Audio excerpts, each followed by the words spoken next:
They didn't milk their cows. Instead, they asked them, "May I have your milk today?" And the cow answered yes. The first drop tasted sweeter than honey. There are over 3 billion cows on our planet today, raised by humans for our own use. They are symbols of wealth, of nourishment, and also of the greed that drives so much of humanity. For thousands of years, these gentle giants have been treated as property, bought and sold by the hundreds and thousands, confined by the millions into dark sheds where their bodies are milked dry. This is the reality of most dairy cows around the world today. But it hasn't always been this way. In many forgotten villages across the world, they tell stories of an ancient practice, one that goes back thousands of years.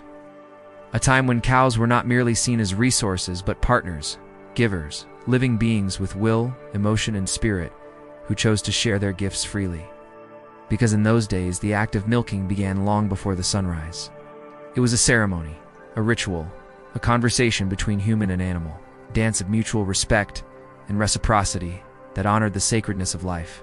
A young boy would wake up early, wash himself, and then walk barefoot to the cowshed. The earth's energy wouldn't be broken by man-made footwear.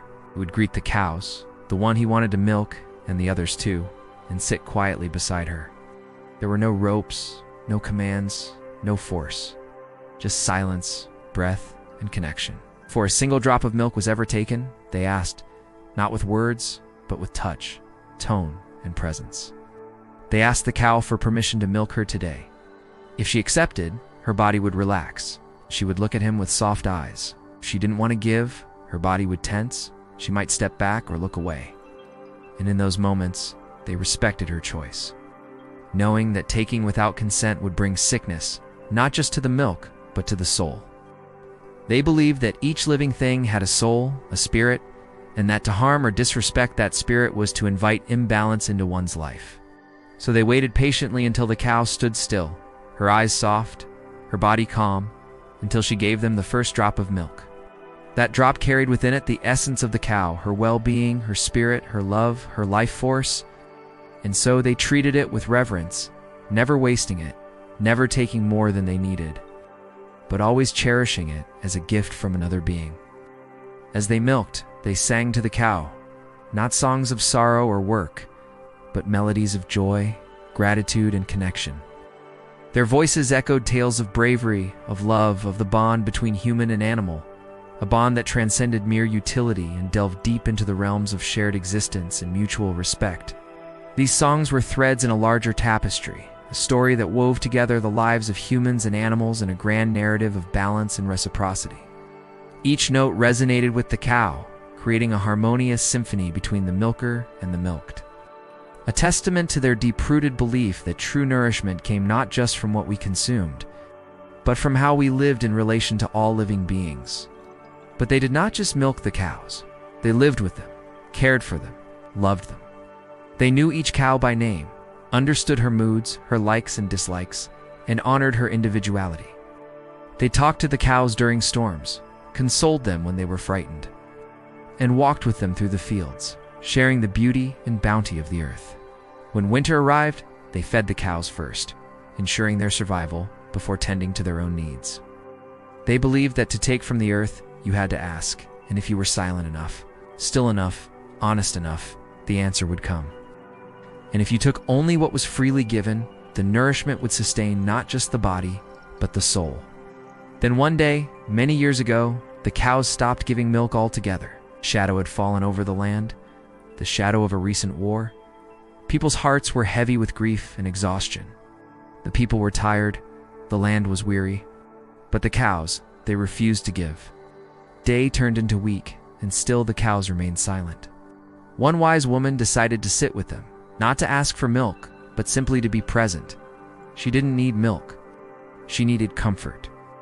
And as she sat there, tears fell from her eyes. Tears born of sorrow, of loss, of a longing for solace. The people had forgotten that they were not alone in their suffering. They had forgotten that in their grief, the animals too were hurting too. And as the woman cried, something shifted. It was as if the cows sensed the depth of her despair. Slowly, silently, they began to give. At first, it was just a trickle, a hesitant offering. But soon it became a steady flow. The woman didn't collect the milk. She let it flow back into the earth, a silent prayer rising from the udder to the soil. It was a promise, a vow, a pact renewed between the people and their animals, a pact of empathy, understanding, and shared humanity. It wasn't about farming, it was about relationship. The animals weren't machines, they were family. The woman understood this deeply. She knew that each cow had a story, a life, a spirit that deserved respect. Then the oldest among them, the keepers of ancient wisdom, spoke of a time when the cows almost stopped giving milk forever.